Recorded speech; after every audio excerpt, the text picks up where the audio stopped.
Greetings to everyone. For the ASP Voice of the Expert series, we have with us today a highly accomplished manager who is greatly inspired by the quote, "No dream is ever too small, no dream is ever too big." This quote makes him see beyond the obvious and makes his clients experience certainty. He is the Vice Chairman of Tata Consultancy Services, Chairman of Tata Elxsi, and a board member of many such reputed institutions. As the CEO of TCS for 13 years, he has played a vital role in the development of the organization as a global company. Our guest of honor is none other than Padma Bhushan Dr. Ramadorai. Sir, we welcome you to the Asian School of Business Voice of the Expert series. Thank you. Nice being here. Hello, sir. TCS vision was Global Top 10 by 2010. Going forward, how do we see TCS building on this vision in the future? See, when you look at the whole vision of being on the top 10 by 2010, it just did not come on a single sentence or on a given day.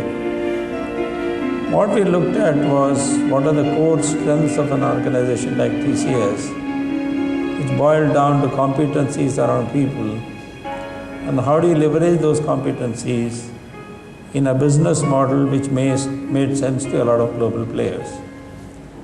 When we articulated our core strengths, and more importantly, believed with a passion that this could be translated into a positioning statement, the whole idea of what is that single statement which binds all of us together was the key theme. So when you have to connect an organization of 50,000, 60,000, 100,000, by the time I left the CEO's position to become the vice chairman, we had 144,000 people. So aligning to a single, simple, understandable goal, which is measurable at the end of the day, was a statement, Global 10 by 2010. Top 10 by 2010, which everybody understood very easily what it meant. Now going forward, the new CEO will look at these foundations which we have laid with a core competency of 144,000 people, with technology competencies, domain competencies, but facing up to the global marketplace. What are the single themes that are going to bind people together as a growth organization? Then make it in simple terms what it means to the employees. If you don't get that alignment across the board, all these statements remain as statements rather than a purpose. Like we always say, it is the journey that is more important, and the outcome will automatically come. So how do you define that journey? How do you position that journey?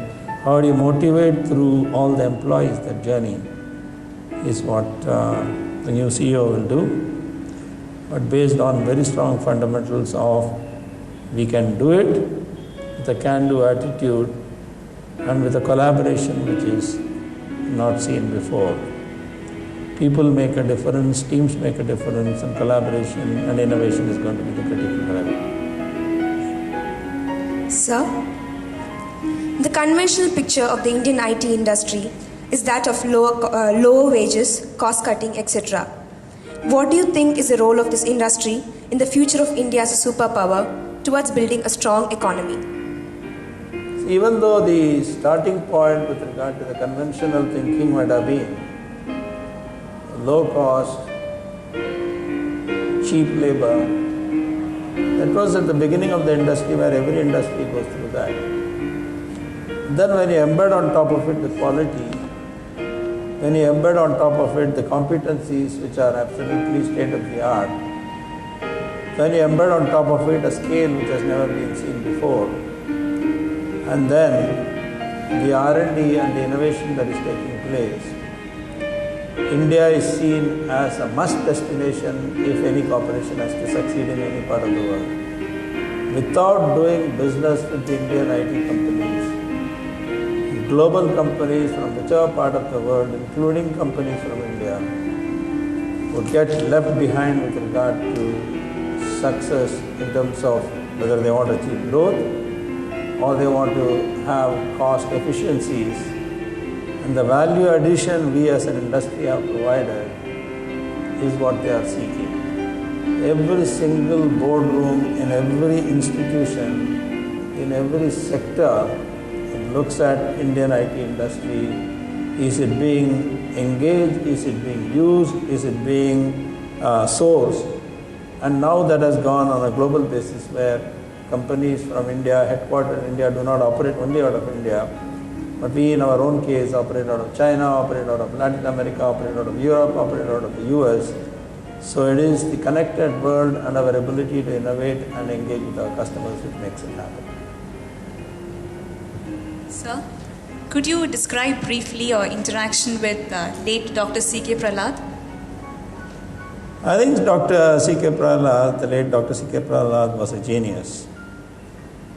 Any complex issue, he could translate into very simple words, but more importantly for people to understand the concept a lot more. He was a true believer of innovation in India and touching the lives of ordinary people, whether it was in the services industry and or the manufacturing industry. The biggest strength I derived by interacting with him was to look at two things. One is, how do you look at scale as an issue which our country badly needs? We are not talking about 1 or 2 million, we are talking about 300 to 500 million people to be touched. Whether it is for skill development, whether it is for price points where the volumes are going to be critical, innovation which is going to be touching the lives of the people, whether it's for an eye care or drinking water or inexpensive hotel rooms. So I think he could straddle all parts of the pyramid, whether it was at the bottom of the pyramid, middle of the pyramid or the top of the pyramid, effortlessly. And he truly believed that India needed to commit itself if we had to bridge the digital divide. Personally, since I had interacted with him quite a bit, both as a professional and also being on the board of Hindustan Unilever together, we had enormous opportunities to connect with each other. And what he saw as India at 75 was one of the dreams which he wanted 500 million people to be developed in terms of skill development and more importantly deployed in employable positions. I think we need to translate some of his ideas. And the last time I heard him was at the Nani Palkiwala Memorial Lecture, where he again articulated the challenges and the opportunities this country needs to do. So I think we are going to miss a great thinker. But personally, I see it as a loss, both for India as well as parts of the world where he understood very clearly what were the challenges. Sir, in what areas will the Indian IT industry innovate in the near future? The Indian IT industry would innovate in the near future.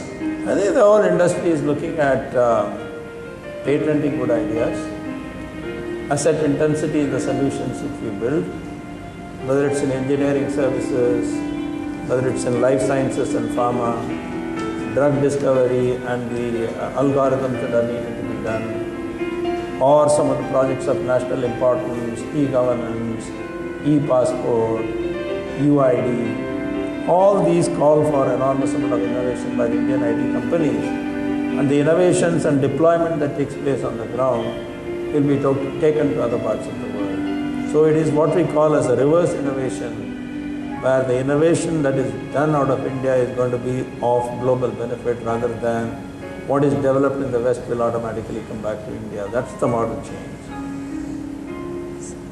Thank you, sir. Thank you for your time and valuable views. It was an honor to interact with you, sir. We look forward to many sessions in the future. Thank you so much, and it's a pleasure being on this interview. Thank you, sir. Thank you. This is Jisha Das, along with Madhuvanti, second year postgraduate students in management, Asian School of Business, Trivandrum, signing off.